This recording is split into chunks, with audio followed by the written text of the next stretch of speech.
Enes hadi sen de oyna. Tamam ondan bir tane daha getir içeriden. Olsun bir tane daha.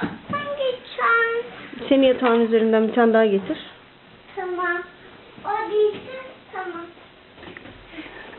Tabii. Anne. Nerede? Kapıdaymış. Hadi. Uçma saati. Ya.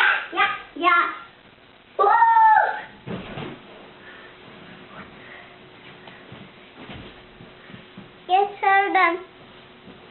Tamam otur ayağına geçir şimdi onları. Hayır sen geçir. Of Enes. Ben geçiririm.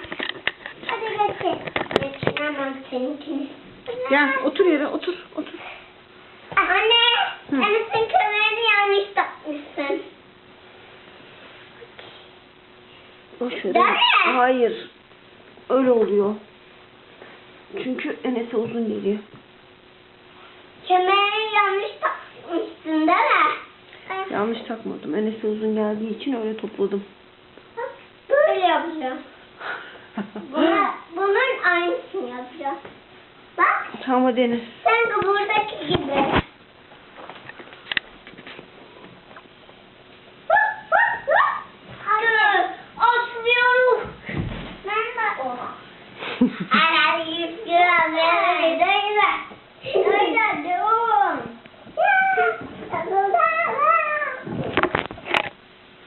Neyse ben patiklerimi Evet şimdi onları çıkar. Onlarla güzel olmuyor. Ben de çıkaracağım. Ben de çıkaracağım. Hadi şaşkın maşkın ördek. Hadi şaşkın maşkın. Hadi maşkın maşkın.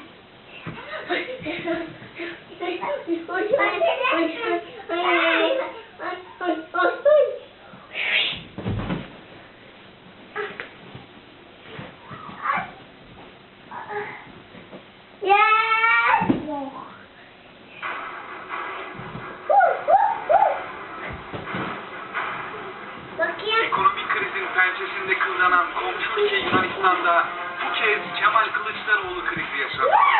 Geçtiğimiz Anne ne yapıyorsun? Gidiyorlar. röportajda Yunanistan'daki krize de değinen Kılıçdaroğlu'nun Anne sen yanıma uçtun mu?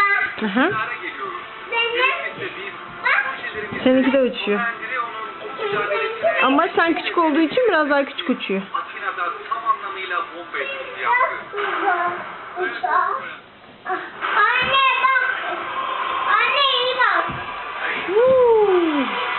Halk geceyi sokaklarda geçirdi. Örneğin görmedim. Tamam hadi. Atla. Anne ne yapıyor? Anne bak ye.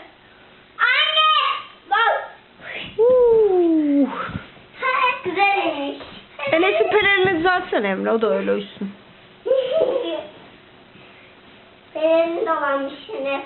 Var çıkmış fenerleri toplasaydık. O zaman fenerleri böyle yapmasaydı.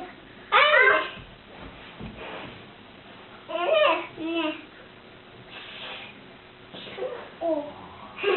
Fener çıktı. Ne yapar mısın? Tamam. Sen kaç numaraydın? 3. Tamam. Anne ben kaç ya? Anne ben kaç yaşındayım? Ha?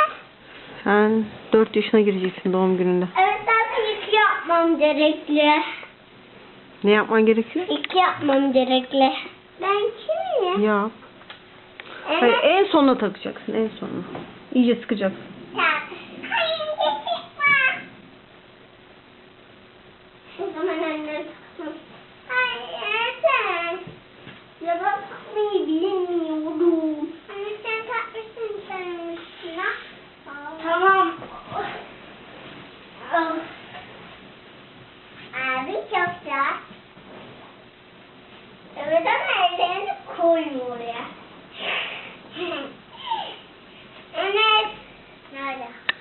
Yapma.